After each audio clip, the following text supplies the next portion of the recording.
तो जय हिमालय, जय भारत। मैं जर्नलिस्ट डॉक्टर हरीश लखेड़ा इस बार नई कड़ी के साथ हिमालय लोक चैनल में आपके सामने उपस्थित हूँ। जब तक मैं कहानी को आगे बढ़ाऊं तब तक इस चैनल को लाइक और सब्सक्राइब अवश्य कर दीजिए।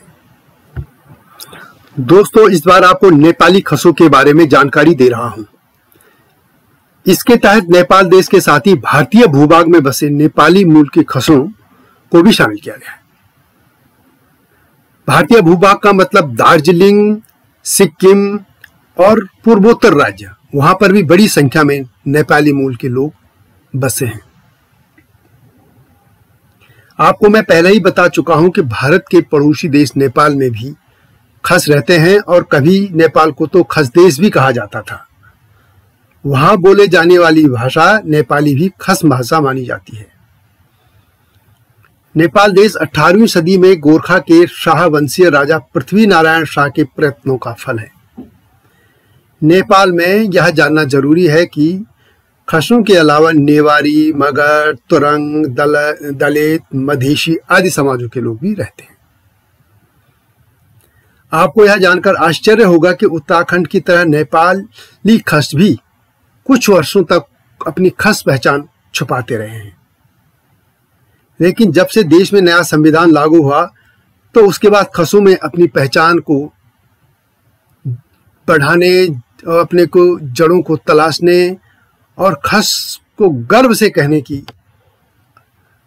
लालसा बढ़ी है और इसके लिए वह प्रयत्नशील भी हुए हैं। नेपाल के संविधान में खस आर्य कहा गया है।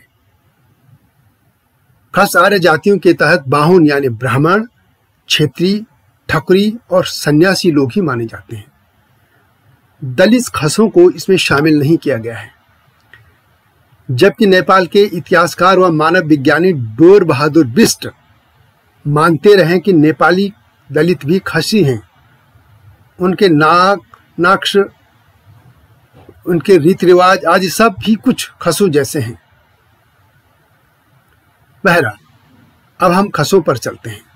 नेपाल में खस शब्द को 1990 के दशक से नेपाली पहचान की राजनीति में लोकप्रियता मिली है, जबकि पहले नेपाली खस भी उत्तराखंड के खसों की तरह अपनी पहचान को छुपाते रहे हैं। इसके पीछे भी एक दिलचस्प कहानी है। दरअसल नेपाल में 18वीं सदी तक खस लोग अपनी पहचान छुपाते नहीं थे और उस किसी का नाम भी यदि पूछते थे तो वो अपने नाम के साथ खस भी बोलते थे।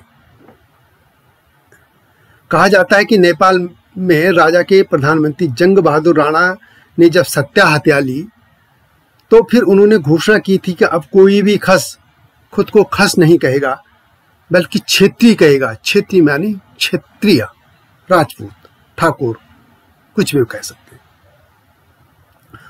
उनका मानना था कि भारत में खसों को सामाजिक तौर पर निम्न माना जाता है और इसलिए नेपालियों को भारत में यह शब्द बोलने से अपमान जैसा लगेगा, लोग उनको द्वितीय दर्जे का नागरिक मानेंगे।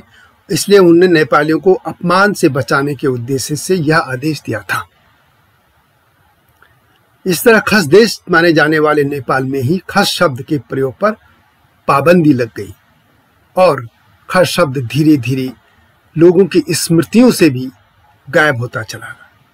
और एक दौर तो ऐसा भी आया कि जब पूरब की तरफ बसे नेपालियों और भारत के भूभाग में बसे नेपालियों को खस शब्द याद भी नहीं रहा। वो यह भी नहीं जानते कि वे खस मूल के हैं। भारत के दार्जिलिंग क्षेत्र, सिक्किम से लेकर पूर्वोत्तर के राज्यों तथा म्यांमार में बड़ी संख्या में नेपाली रहते हैं। इन नेपालियों में बड़ी संख्या में लोग खस मूल के हैं, लेकिन उन्हें यह भी नहीं मालूम कि वे खस मूल के हैं।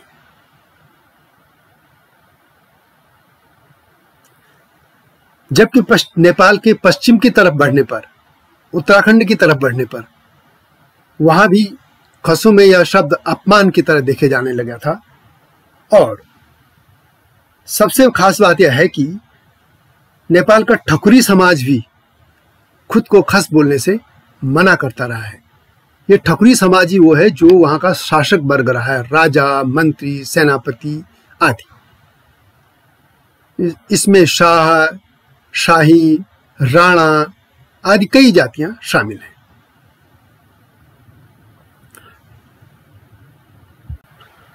ठकुरी लोग खुद को राजस्थान से आया बताते हैं और उनका कहना है कि उनके पूर्वज राजस्थान से यहाँ आए थे और उन्होंने राजवंश स्थापित किया था।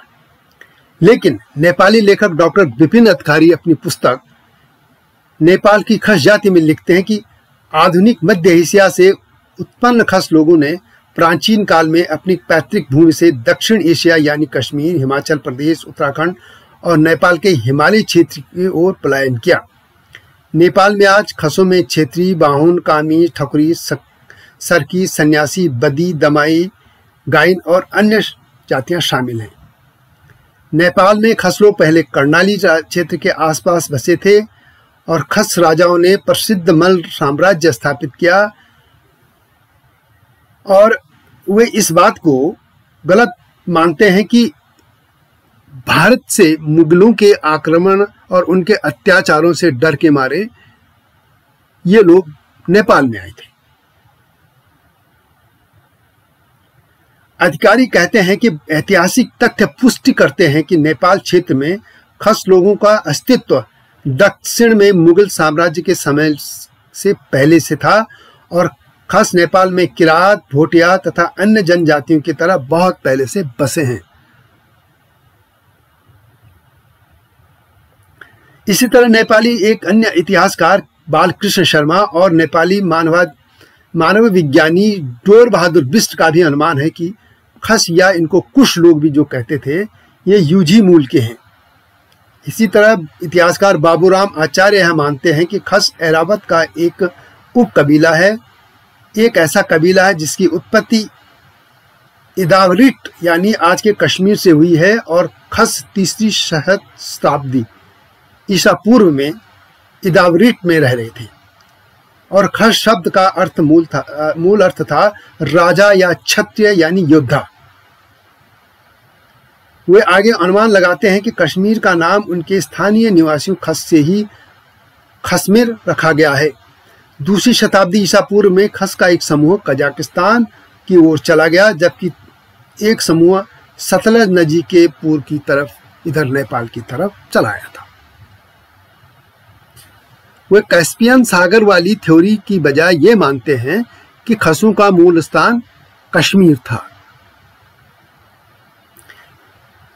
इसी तरह इतिहासकार बालकृष्ण पोखरेल का भी मानना है कि खस वैदिक आर्य नहीं हैं और इस तरह नेपाल में भी यह डिबेट, यह चर्चा चलती रहती कि नेपाली में खस कौन थे, क्या थे और ये अपनी जड़ों को पहचानने की और उनको जानने की लालसा उनमें बढ़ी है।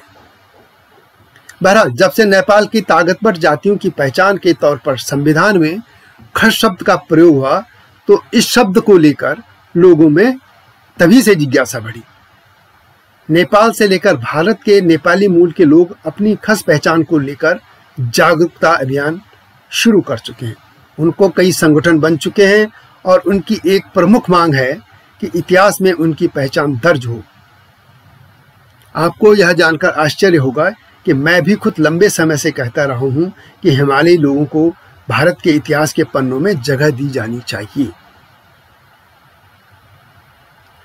खसमूल के असम निवासी रेशम विक्रम मल्ल ने हिमालयी लोग से कहा कि आज खस अपनी पहचान को लेकर संघर्ष कर रहे हैं। यह आंदोलन नेपाल और भारत के साथ ही ब्रिटेन में भी चल रहा है कि ब्रिटेन में भी ब्रिटिश जो उनकी रेजिमेंट, उन्होंने गोरखा रेजिमेंट बनाई थी, उसके लोग जो हैं वो वहां बसे हैं, वो यह आंदोलन कर रहे हैं। नेपाल में खस राष्ट्रीय संघर्ष समिति, विश्व मजदूर धर्म महासंघ, खस क्षेत्रीय युवा संघ आदि संगठन काम कर रहे हैं, जबकि भारत के दार्जिलिंग में खस जनजाति संघ और अखिल भारतीय खस हितकारी सम्मेलन और असम में खस मुक्ति मोर्चा तथा ऑल असम खस महासभा काम कर रहे हैं। सिक्किम में खस जनजाति संघ की भी शाखा काम कर रही है और इसके साथ ही ऑल सिक्किम खस क्षेत्रीय संघ भी हैं। इस तरह अब यह खसों का अपनी पहचान को लेकर देश के विभिन्न हिस्सों में और विदेशों में भी यह आंदोलन शुरू हो गया है। नेपाली खस और उत्तराखंड और हिमाचल के जो खस हैं इनमें कितनी समानता है, किस तरीके से इनको खसों की एक तरह से जोड़ा गया था, इस तरह की सीरीज को मैं अब अगले अंकों में आपको देता रहूँगा। अभी तो सिर्फ एक यह शुरुआती एपिसोड है और इसमें सिर्फ मैंने नेपाली खसों को लेकर थोड़ी सी जानकारी दी है। यह वीडियो कैसी लगी आपको हमें अवश्य बताएं और यदि आपके पास कोई नई जानकारी है तो वह भी हमें अवश्य लिखें। और दोस्तों, जय हिमालय, जय भारत।